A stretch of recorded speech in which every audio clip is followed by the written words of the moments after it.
This is problem 7.34, and it is on page 388. For the beam and loading shown, draw the shear and bending moment diagrams. Determine the maximum absolute values of the shear and bending moment. So 34 is a cantilevered beam. Normally you draw them off to the right. For whatever reason, they drew it to the left. Doesn't really matter. There's our beam. Point A is out here, point B is at the wall. There's a simple point load P out at the end. And they tell us the moment. Yeah, there's also a moment out at the end of the beam equal to P times L, where L is the length. Now they just set it up this way. They're not saying the moment due to P is P times L. They're just saying there's a moment out at the end that happens to be P times L. And so what I decided to do, since we're supposed to find the shear moment diagrams, I decided to go ahead and calculate reactions at the end. So if we erase the wall, what kind of loads have to be here? Well, there has to be a shear equal to P, right? Actually, a negative shear equal to P. There has to be a shear upward equal to P. And so that's a negative shear, because shear is positive downward. So I guess we could say V equals negative P, so V is actually up. But the point is that the shear is a negative shear, it has to point up.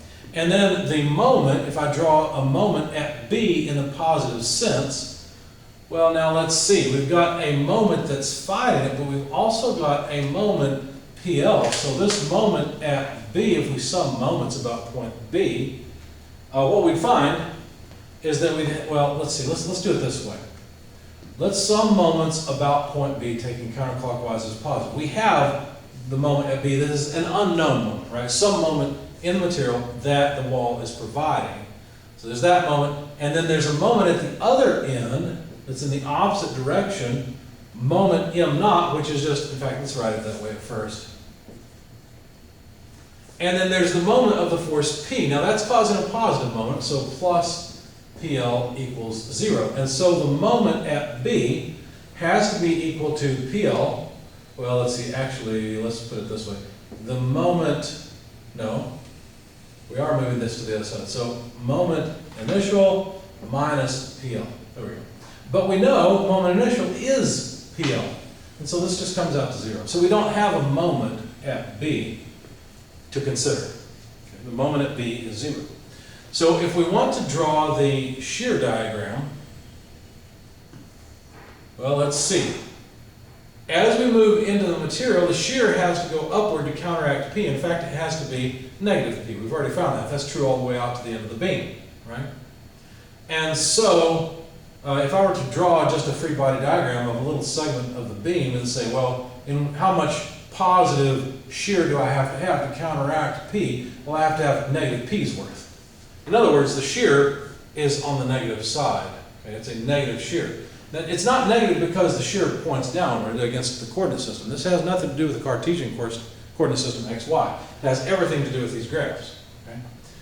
So for the sake of the graph, a shear downward is positive, but we have a negative, so that must be a negative shear. And the shear, notice there are no loads, so no loads change the shear until we get to B. At B, the shear at the wall, the amount of force that the wall applies, is, in fact, it would probably be better to consider this as a reaction that's equal to P. So that you can see once we get out to point B, we have to go up with that load back to 0. Okay, so there's our shear diagram. What about the moment? Well, the moment actually begins at PL. Now let's add the moment into our diagram. Because there's hardly any length, understand that shear is actually pointed upward. Let me just draw it that way. Because there's hardly any length so far, we've cut the beam very close to the end, there's really no moment, no counterclockwise moment due to P and V. Rather, there's only a moment in the material because of the external moment, and it has to equal MA. So MA has to start off at M naught or PL. Okay? That's where it has to begin. Let's put our x-axis there, pull down the points. So you can see everything begins at the same place. This is still point A, this is still point B.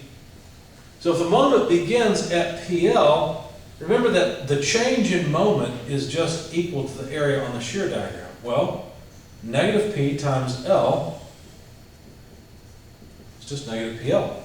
So the moment will change and go down by PL. Well, if we start at PL and we subtract PL, that means we end at 0, which is exactly what we had hoped. Because notice at the wall there is no moment. We already proved that. But the moment just continues and goes down linearly because the shear is constant within the beam. Okay? So there's our shear and moment diagram. And there's not much more we can say because we have no numbers, but this is the way the shear and moment diagram would look regardless of what the numbers are, whatever the length and P are.